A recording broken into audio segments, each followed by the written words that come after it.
Hello and welcome everybody. आज हम लोग बात करेंगे मेडिकल स्टैंडर्ड की। मेडिकल स्टैंडर्ड में हमारी क्या रिक्वायरमेंट है to be eligible for RRB NTPC, ताकि हम आरआरबी एनटीपीसी के लिए एलिजिबल हो। तो ये है हमारा लेटेस्ट जो है आरआरबी एनटीपीसी 2024, उसके अकॉर्डिंग क्या हमारी रिक्वायरमेंट्स होनी चाहिए। ठीक है, तो आइए देखते हैं। सबसे पहले क्या होता है कि आरआरबी एनटीपीसी में आपके मेडिकल स्टैंडर्ड डिफाइन होते हैं कि आपका मेडिकल स्टैंडर्ड क्या है। आपको खुद से चेक करना पड़ेगा कि आप किस कैटेगरी में, किस मेडिकल स्टैंडर्ड में बिलोंग करते हैं। फॉर एग्जांपल, सबसे बेहतरीन जो होता है वो होता है A2। अगर आप A2 में मेडिकल स्टैंडर्ड में है तो आप सभी पोस्ट के लिए एलिजिबल हैं। ठीक है, A2 में है तो आप सभी पोस्ट के लिए क्या है, एलिजिबल है। तो A2 में क्या होता है, A2 में फिजिकली आप फिट होने चाहिए सभी रेस्पेक्ट्स में।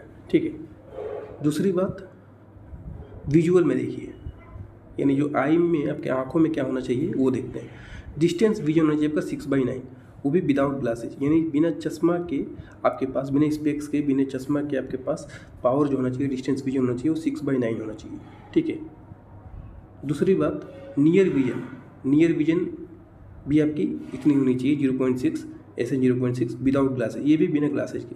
तो बेसिकली कहने का मतलब ये है कि आपके पास चश्मे के बिना आप नज़दीक और दूर दोनों दूरियाँ आप देख सकें। ठीक है, नज़दीक का भी और दूर का भी। ठीक है, दूसरी बात यह है कि कलर विजन का टेस्ट आपको पास करना पड़ेगा। ठीक है, कलर विजन का टेस्ट आपको क्या करना पड़ेगा, पास करना पड़ेगा। बहुत ही इंपॉर्टेंट है। कई लोग ऐसे होते हैं जिनका पावर तो जो होता है वो ठीक होता है, नॉर्मल होता है, बिना ग्लासेस तो यूज़ नहीं करते हैं, लेकिन कलर विजन होता है। ठीक है, तो आपको कलर विजन बहुत ही सीरियसली आपको चेक करना पड़ेगा इन द रेलवे एग्जामिनेशंस। ठीक है, दूसरा जो होता है आपको नाइट विजन नहीं होना चाहिए और मायोपिक विजन नहीं होना चाहिए। तो ये सब तो लगभग जनरली किसी को नहीं होता, बहुत कम ही लोगों को होता है। तो आपको बेसिकली क्या चेक करना है, कलर विजन, और सबसे ज़्यादा प्रॉब्लम कहाँ आती है, कलर विजन में और ये ग्लासेज में। ठीक है, तो ये हो गया आपका A2 का स्टैंडर्ड। सिमिलरली आपका दूसरा क्या है, A3 में। ठीक है, A3 में क्या होता है, अगर आप A3 में हैं तो आप A3 के नीचे और ये नीचे जो हैं इन सारे पोस्ट को आप भर सकते हैं। A2 में है तो ये सारे इनके नीचे के सारे पोस्ट आप भर सकते हैं, लेकिन अगर आप A3 में हैं तो आप A2 के पोस्ट को नहीं भर सकते। ठीक है, A3 में क्या है कि 6/9 होना चाहिए आपका। ठीक है, और आप ग्लास यूज कर सकते हैं, लेकिन ग्लास का जो पावर होना चाहिए वो 2 डायोप्टर से एक्स्ट्रा नहीं होना चाहिए। ठीक है, तो आप जो पावर्स आप चेक करते हैं उसमें आपका पावर लिखा होता है -2, -3, -4, वो आपका 2 से एक्स्ट्रा नहीं होना चाहिए। ठीक है, दूसरी बात, अगेन आपको कलर विजन पास करना पड़ेगा। कलर विजन आपको इसमें भी पास करना पड़ेगा। ठीक है, नाइट विजन, कलर विजन, तो इसमें भी क्या होना चाहिए, इसमें आपके पास थोड़ी सी छूट रहती है, विथ और विदाउट ग्लासेज, यानी आप विथ ग्लासेज भी हैं तो भी आपका काम चल जाएगा। लेकिन हाँ, एक लिमिटेशन है कि आपका 2D से ज़्यादा एक्सटेंड नहीं करना चाहिए। ये हो गया आपका A3। अब आता है B2 जो है ना, ये थोड़ा सा रिलैक्स्ड होता है। रिलैक्स इसलिए होता है कि इसमें कलर विजन, ठीक है, देखिए, विथ और विदाउट ग्लासेज आपका चलेगा। ठीक है, दूर का या पास का दोनों के लिए, और पावर जो है ना वो 4D के लिए, 4D तक का ठीक होता है, यानी आप -4 तक के ग्लासेज यूज कर सकते हैं, जो कि काफ़ी अच्छा खासा एक्सटेंट है।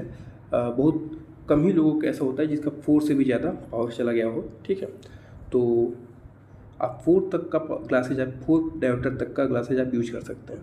ठीक है, दूसरी बात, आप कलर विजन आपको पास नहीं करना पड़ता, कलर विजन का टेस्ट आपको पास इसमें नहीं करना पड़ता। ठीक है, तो ये भी काफ़ी इंपॉर्टेंट आपको चेक करने के लिए कि B2 के नीचे आपको कलर विजन की आवश्यकता, कलर टेस्ट जो है कलर विजन वाले से प्रॉब्लम आपको नहीं होगा। ठीक है, यानी इन सारे पोस्ट के लिए आप एलिजिबल रहेंगे। ठीक है, अभी पोस्ट क्या होंगे वो भी देखेंगे हम लोग। तो B2 और C2 के पोस्ट के लिए आपको कलर विजन से कोई दिक्कत नहीं होने वाली है। ठीक है, सिमिलरली C2 में क्या है, C2 में विथ और विदाउट ग्लासेज, इसमें जैसे 4D का जो लिमिटेशन होता था कि आपका पावर 4D से ज़्यादा नहीं होना चाहिए, इसमें कोई लिमिटेशन नहीं है। C2 के पोस्ट के लिए कोई लिमिटेशन नहीं है। बेसिकली ये डेस्क जॉब होता है, टाइपिस्ट की जॉब होती है C2 में, तो इसमें आपको किसी भी प्रकार की पावर की लिमिटेशन नहीं है कि आपका पावर 4 से ज़्यादा होना चाहिए, कम नहीं हो, ज़्यादा नहीं होना चाहिए। ठीक है, 5 से ज़्यादा नहीं होना चाहिए, ऐसा कोई लिमिटेशन नहीं है। तो आप कितना भी आपका पावर हो, कोई दिक्कत नहीं है। और कलर ब्लाइंडनेस तो इसके नीचे किसी के लिए भी जरूरत नहीं है। ठीक है, यानी A3 और A2 इन दोनों पोस्ट के लिए आपको कलर विजन क्या होना चाहिए, कलर विजन आपका नहीं होना चाहिए। बाकी इसके लिए आपका कलर विजन हो कोई दिक्कत नहीं है, इसके लिए कलर विजन कोई दिक्कत नहीं है, ठीक है। कलर विजन कोई प्रॉब्लम नहीं है, कलर विजन कोई प्रॉब्लम नहीं है। तो आई होप आपको ये समझ में आ गया होगा। आप खुद को चेक कर लेंगे आप कौन से कैटेगरी में आते हैं मेडिकल स्टैंडर्ड में, ठीक है। आगे देखते हैं। अब जो है ना, अब देखते हैं कि कौन कौन से पोस्ट के लिए आप एलिजिबल हैं। तो सबसे पहला जो है आपका कमर्शियल टिकट कम सुपरवाइजर जो है, इसके लिए आपका मेडिकल स्टैंडर्ड B2 है, यानी आपका कलर विजन से कोई दिक्कत नहीं होगा, आपका है तो भी भर सकते हैं, ठीक है। दूसरी बात, आपका पावर क्या होना चाहिए, -4 से ज़्यादा नहीं होना चाहिए, ठीक है। तो ये इसमें थोड़ा सा लिमिटेशन है, तो आप इस पोस्ट के लिए एलिजिबल है। और अच्छी बात यह है कि इसमें आपके सबसे ज़्यादा वैकेंसी में इसमें ठीक ठाक वैकेंसी है 1736, ठीक है। ठीक ठाक इन द सेंस कि जो दिए हुए हैं उनमें से, उनके कंपैरेटिवली, ठीक है। स्टेशन मास्टर का पोस्ट अगर आपके पास चश्मे में यूज कर रहे हैं, चश्मा यूज कर रहे हैं, तो आप नहीं इसको इस्तेमाल कर सकते हैं। कलर विजन है तो भी नहीं कर सकते हैं, ठीक है। तो आप अपना कैटेगरी चेक कर लेंगे किस में आते हैं, अब उसके अकॉर्डिंग ये पोस्ट आप A2 है तो भर सकते हैं, ठीक है। गुड्स ट्रेन मैनेजर में अच्छी खासी पोस्ट है 3144, ठीक है, 3000 के आसपास पोस्ट है, तो इसके लिए भी आप A2 में होने चाहिए, सबसे अच्छा होना चाहिए आपका, ठीक है। उसके बाद जो है टाइपिस्ट की जॉब, अब ये देखिए सीनियर टाइपिस्ट और जूनियर टाइपिस्ट, ठीक है। तो इनमें C2 है, यानी इसमें कोई दिक्कत नहीं है। आप C2 का जो है उसमें कोई ग्लास की आवश्यकता नहीं है, ना ही कलर विजन का टेस्ट है, इनको आप भर सकते हैं। पोस्ट ये देख लीजिए इतने पोस्ट है आपके पास, ठीक है। ये हो गया आपकी जून वाइज ये टोटल वैकेंसीज हैं, ठीक है। तो आई होप आपको समझ में आ गया होगा।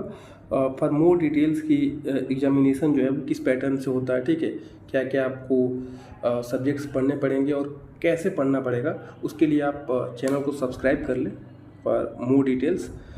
और उसमें आप जो भी प्रॉब्लम हो फर्दर की, अगर आपको कोई प्रॉब्लम हो किसी टॉपिक से रिलेटेड कि आपको फॉर एग्जांपल जानना पड़ेगा कि टाइपिंग में क्या रिक्वायरमेंट होती है, ठीक है। टाइपिंग में भी ये जो दोनों पोस्ट है इसमें आपको टाइपिंग टेस्ट देना पड़ता है। बाकी ये जो तीनों पोस्ट हैं इनके लिए आपको सिंपली कंप्यूटर का टेस्ट देना पड़ता है, ठीक है। तो आपको ये ध्यान देना पड़ेगा। सो आई होप आपको समझ में आ गया होगा।